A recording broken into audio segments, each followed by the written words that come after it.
Mimi najua wase wengi mlikuwa mnafikiri it was a joke, tulikuwa tuna bluff, tulikuwa tunatafuta kiki, tulikuwa na anything, but to be honest, as a man of God, as a gospel singer, what if I gave them 100,000? 100,000 maybe siko nayo.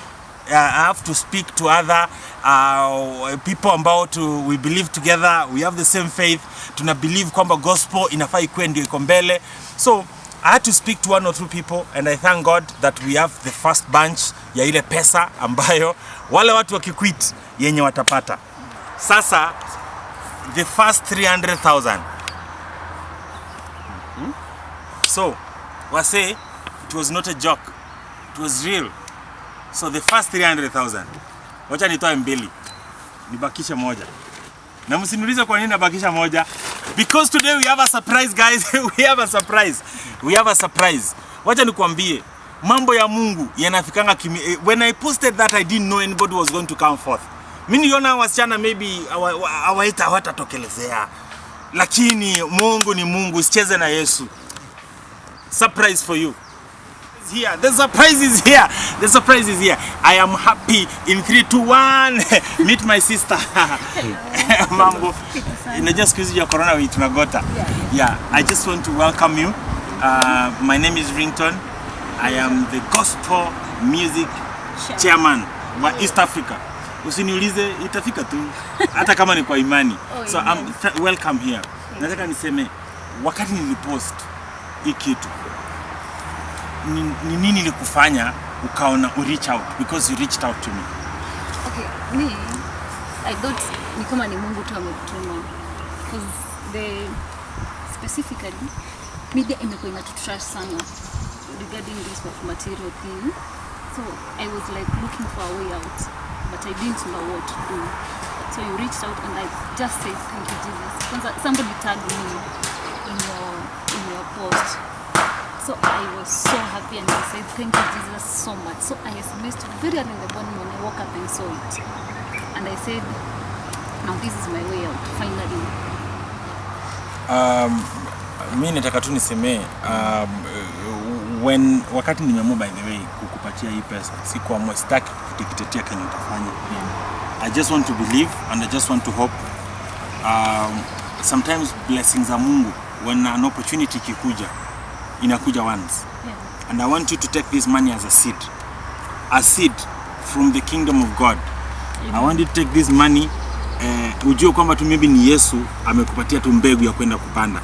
Ukienda upande mbegu moja ya muembe, after some time unavuna miembe mingi. Mbegu moja. I'm an orphan. Oh. Yeah. So life has not been so easy. I have a baby girl. I gave birth when I was really young because of circumstances. At which age? No, that one. Okay. Okay. Yeah, I gave birth when I was really young because I have a teenage daughter. Yeah. So how old is she? She's 13. Oh, okay. Yeah. So it was hard. Then tukaenda kulelewa na my grandmother still passed away.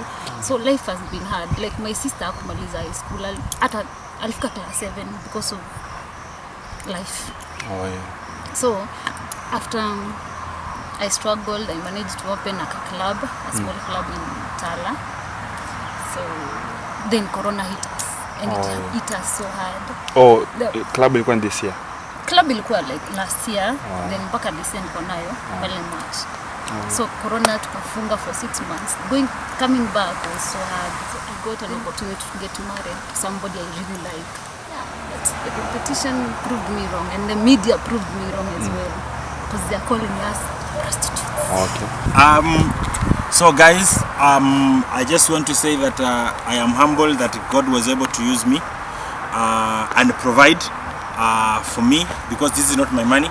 Hii ni pesa ya Mungu, imetoka kwa Mungu mwenyewe. Mimi niliona kwa uwezo kwangu, niliona kwamba maybe they were looking for something that they thought hiyo platform itawapatia, lakini nikaona ni kama hawezi pata pale. So dadangu, karibu sana, asanti. Najua hii pesa itaweza kukusaidia na tunakupatia live. So na nataka ni hope auja kuja kutudanganya. na hujakuja upate pesa tena urudi huko. Because I hope unaelewa kwamba ukipokea venye umeshika hiyo pesa hauwezi rudi kwa hicho kipindi tena. Kwa sababu ukirudi kwa hicho kipindi tuko na haki ya kuweza kukushtaki mbinguni na pia kukushtaki duniani kwa kuibia ufalme wa Mungu. Okay? So ngoja baada ya kupokea hiyo pesa utarudi kwa Eriko? No. I am not going back. Na si vibaya, wasichana wengi wanaonanga ukiolewa shida zinaisha. But nataka nikuambie leo, marriage si shortcut ya kuachieve ndoto kwa maisha. Marriage is not a shortcut to success. Marriage is not a success, is not a shortcut for you becoming kenyonda kwa maisha. Hapana. Wewe uko pale, wewe umebaki pale kwa Eriko. Kuja, mbegu yenyu iko. Simeona mfuko imejaa. Wa pili yako iko. Sawa? Watatu yako iko. Wanne ziko nyingi. Wanne yako iko. Ziko nyingi hapa chini. Pesa tumeficha hapa chini nyingi sana. Mbarikiwa sana mpaka msengenywe na muishi milele. Na dadangu nilikuwa nataka pia yeye ajivindicate kwa watu, aweze kutoa lawama kwamba watu waone kwamba kweli alikuwa ameamua na ametoka. Na wametoka kwa mchana. Mchana kabisa, saa hii ni saa 5. Mchana, si usiku, ametoka na amesema arudi Misri, anaenda Canaan. Canaan ni kwa Yesu. Dadangu, Canaan ni kwa Yesu. Peke yake. Mbarikiwe sana. God bless you. Thank you so much.